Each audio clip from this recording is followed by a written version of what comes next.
Al-Mukarramin, para wakil talqin, Bunda Haya, Profesor Priyatno.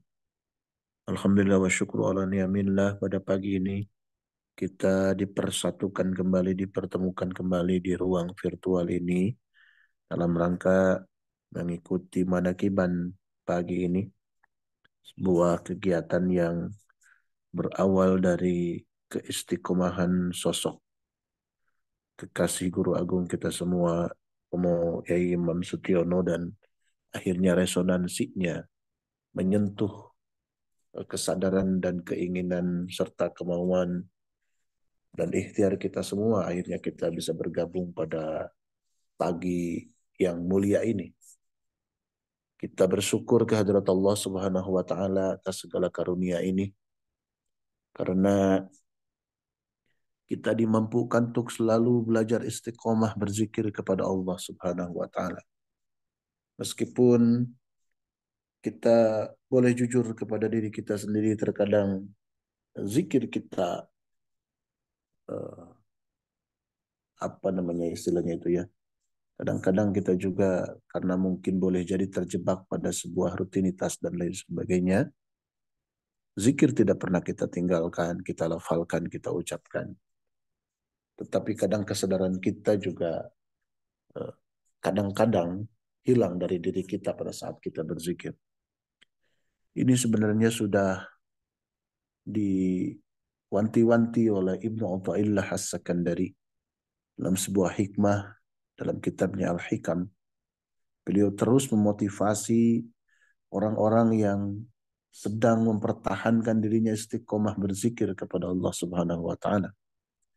Kata beliau, la tatruk adzikra li'adami huduri qalbika ma'allahi fihi. Jangan kau tinggalkan adzikra zikir li'adami huduri qalbika ma'allahi fihi. Jangan kau tinggalkan aktivitas berzikir li'adami huduri qalbika ma'allahi fihi, disebabkan kau tidak hadir, kolbumu tidak hadir, karena tidak ada kehadiran kolbumu ma'allahi beserta Allah fihi di dalam aktivitas zikir itu. Jangan ditinggalkan. Kenapa? Kalau misalkan hati kita tidak hadir dalam aktivitas zikir kita semua, sebenarnya bukan tidak ada, tetapi kadang kesadaran kitanya yang hilang. Kesadaran dalam makna bahwa kita sedang melakukan aktivitas zikir, lalu kolbu kita malawung, malawung itu apa bahasa Indonesianya ya? Tidak fokus, ya. Nah kata Ibnu Athaillah, jangan ditinggalkan. Terus saja berzikir. Kenapa? Karena ada hal yang lebih membahayakan, yang lebih ekstrim dibandingkan kita berzikir dalam keadaan ghaflah, dalam keadaan lupa, dalam keadaan tidak aware, tidak sadar. Lianna ghaflataka an wujudi dzikrihi asyaddu min ghaflatika bi wujudi dzikrihi. Karena sesungguhnya kelalaianmu tanpa zikir kepada Allah, ini lalai dalam keadaan tidak berzikir. Asyaddu, jauh lebih berbahaya, min ghaflatika bi wujudi dzikrihi. Jauh lebih berbahaya dibandingkan kelalaianmu dalam berzikir kepada Allah. Jadi kalau kita bikin tangga ya, kalau kita bikin tingkatan, kalau kita bikin apa namanya tahapan, jadi ada orang lalai tidak berzikir, ini di level yang paling rendah, kemudian naik lagi ada orang yang berzikir tapi lalai. Nah, ini yang pertama, lalai tanpa berzikir, naik ke atas, lalai dalam berzikir. Jadi lalai dalam berzikir itu masih mendingan dibandingkan dengan orang yang lalai tanpa berzikir. Atau dibalikin, orang yang lalai tanpa berzikir itu jauh lebih berbahaya dibandingkan orang yang lalai dalam berzikir. Kita sebenarnya sudah diberikan perangkat untuk tidak lalai itu. Kenapa? Karena zikir kita bukan hanya sekedar orally, bukan hanya sekedar di lisan saja. Tapi yang dihuzamkan, yang disimpan, dipatrikan di dalam diri kita. Dahu pengersa bawas itu dicor di dalam hati kita. Begitu.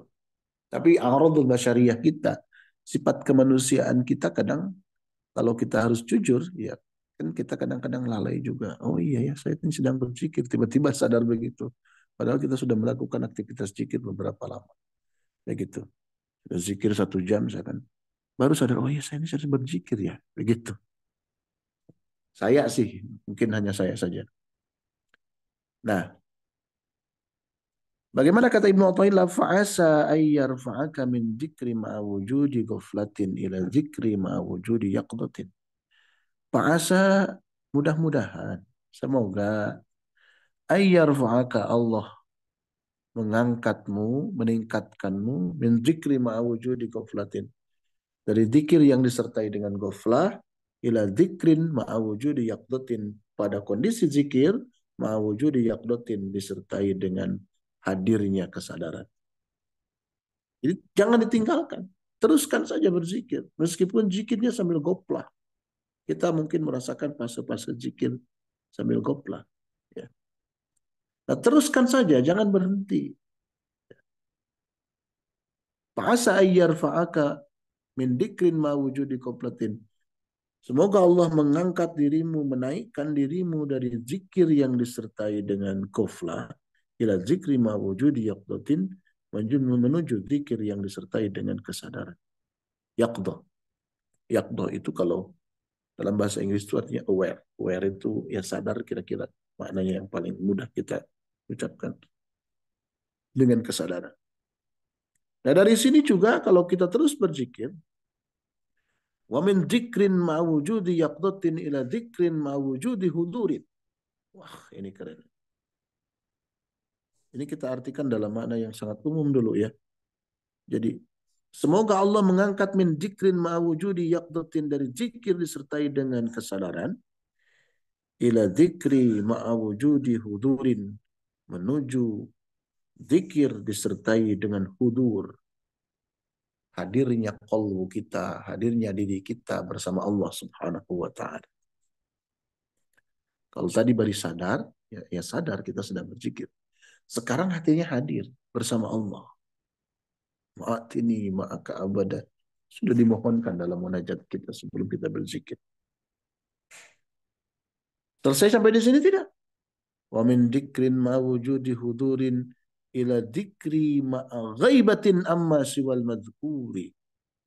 Dan semoga Allah mengangkat dari zikir yang disertai dengan hudurul qalbi, hadirnya qalbu kita, ila dzikrin ma'a ghaibatin amma siwal madhkuri, ila dzikrin ma'a ghaibatin amma siwal madhkuri, menuju fase zikir ma'a ghaibatin amma siwal madhkuri, disertai dengan ketiadaan diri kita, sudah tidak lagi melihat diri kita, ya. Ghaibah amma siwal madhkuri, kita menutup pandangan kita, menutup pengakuan kita, menutup kesadaran kita bahwa di sana ada diri kita, tapi yang ada hanyalah al-madhkur, Allahu Jalla Jalaluhu. Ini sudah menjadi bagian dari tradisi berkomunikasi kita semua, bentuk ketawaduan kita semua. Apa? Contoh misalkan para MC manaqib selalu mengatakan alhamdulillah kita dibisakan, dimampukan, dimaukan, diistiqomahkan oleh Allah Subhanahu wa taala. Ini bahasa meleburkan diri kita yang kelihatan hanya Allah Subhanahu wa taala. Yang disadari, yang diinsafi hanya Allah saja. Kita dimampukan. Jadi bukan kemampuan kita, hanya dimampukan saja oleh Allah. Melalui siapa? Kalau kita menggunakan cara berpikirnya Syekh Amin Al-Qurdi di dalam kitab Tanwirul Qulub, semua yang kebaikan yang kita lakukan, semua kebaikan yang kita kerjakan, yang kita biasakan, itu terjadi atau itu didatangkan oleh Allah, diberikan oleh Allah kepada kita melalui perantaraan guru kita. Dan Abah Anom ini sudah menegaskan di dalam kitab Miftahus Sudur bahwa ahlus silsilah itu mizab. Mizab itu talang, ya, saluran air. Ya, kalau misalkan di ujung genting kita supaya tidak kesana kemari air hujan yang kalau musim hujan itu, maka dibikinkan talang supaya air itu langsung mengalir terarah ke satu tempat. Nah, Syekh Mursyid itu mizab, ya. Ahlus silsilah, guru agung kita, guru-guru dalam thariqah itu disebut mizab. Talang yang sambung menyambung dari talang pertama sampai talang ke-38 itu Menyalurkan apa? Al-fuyud, karunia-karunia Allah. Nikmat-nikmat Allah. Karunia dalam bentuk kita mau melakukan kebaikan, istiqomah melakukan kebaikan, hadir di tempat-tempat kebaikan, mengikhtiarkan diri untuk menjadi pribadi yang baik. Itu al-faid, zamannya al-fuyud. Dan itu mengalir kepada para pelaku toriko, murid-murid dalam toriko itu melalui saluran gurunya. Nah, jadi level zikir yang disebutkan oleh Ibnu Athaillah, az-zikru ma'a ghaibatin amma siwal madhkuri. Zikir yang disertai dengan ghaibah. Ghaibah itu yang gaib. Nggak kelihatan. Amma siwal madhkur, kecuali yang diingat. Siapa yang diingat? Allah subhanahu wa ta'ala. Ini kalau kita maknai secara umum. Nah, dalam konteks kita, torikoh kita semua. Jadi zikir goflah itu zikir yang belum ditalkinkan. Zikir biasa saja. Sebelum kita ditalkin, sebelum orang-orang mendapatkan hak talkin zikir. Nah, itulah yang disebut dengan zikir goflah. Ya. Zikir goflah. Kenapa disebut zikir goflah yang tidak ditalkinkan? Karena tidak ada eh, apa? Tidak ada ikatan yang bisa mengokohkan aktivitas zikir kita, baik bil lisan atau bil jinan, baik dengan lisan maupun dengan kolbu kita semua. Nah, ketika kita mengambil hak talqin zikir kita semua, ketika seseorang mengambil talqin, maka saat itu dia menaikkan levelnya menjadi yaqdoh, ya, menjadi hudur dan ghaibah amma siwal madhkur. Kok bisa ke sana sih? Nah, di pertemuan yang lalu, pada malam Kamis yang lalu, saya mengatakan bahwa ya, hakikat dari makrifat itu adalah zikrullah. Ya, makrifat itu kalau disederhanakan, kalau dimudahkan, apa sih makrifat itu esensinya? Esensi makrifat itu apa? Zikrullah. Kenapa zikrullah? Karena pada saat kita berzikir, kita hudur bersama Allah. Kita hadir di hadapan Allah. Hadir bukan dalam makna fisik ya, saya berhadapan dengan Romo Yai Imam Sutiono secara fisik, ya, berdekatan fisiknya, nempel lutut saya dengan lutut beliau. Bukan itu.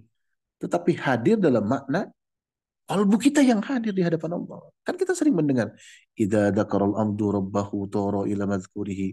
Apabila seorang hamba mengingat Tuhannya, mengingat Allah, tara ila madzkurihi, maka dia terbang, hadir kepada yang diingatnya. Nah, jadi setelah ditalkin itu, kita masuk kepada ruang yang disebut dengan zikir yaqdah. Itu Mi. Masuk ke dalam ruang zikir yang sadar. Ya, bukan hanya sadar saja, tadi hudur. Ya. Jadi pada saat kita berzikir itu saat hudur, saat syuhud.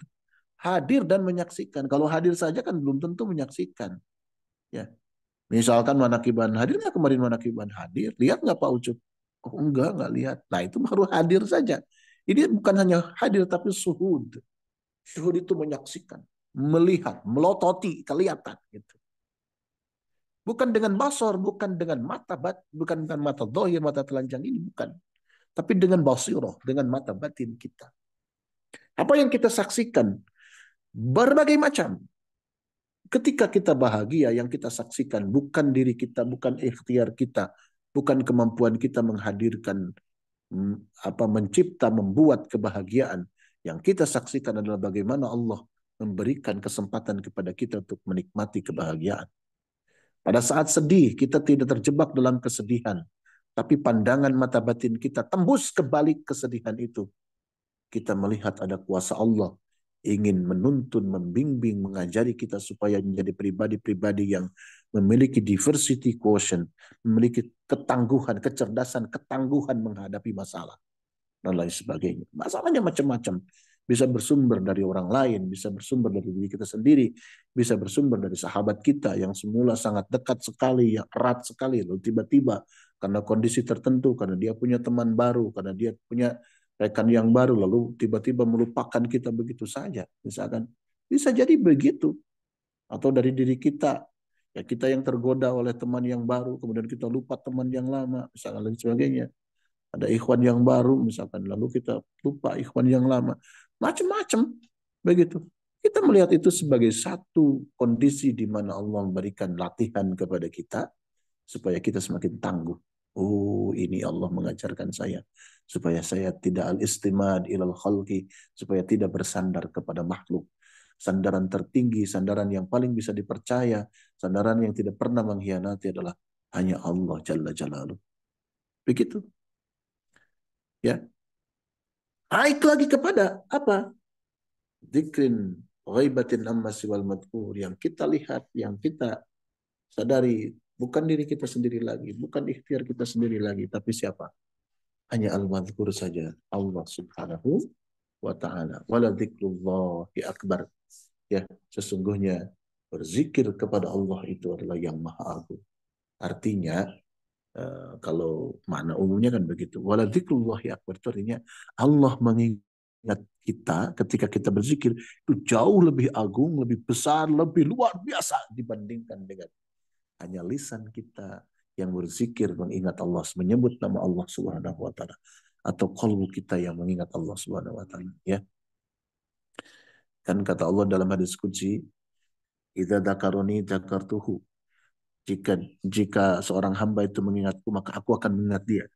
Idza dzakaroni fi malain dzakartuhu fi malain khairin minhu. Jika dia mengingatku di ruang yang luas dalam keadaan bahagia dan sebagainya, maka aku akan mengingat dia di kesempatan yang lebih luas dibandingkan, lebih baik dibandingkan keluasan yang dia miliki. Kan begitu. Ini kan yang disebut dengan reciprocity.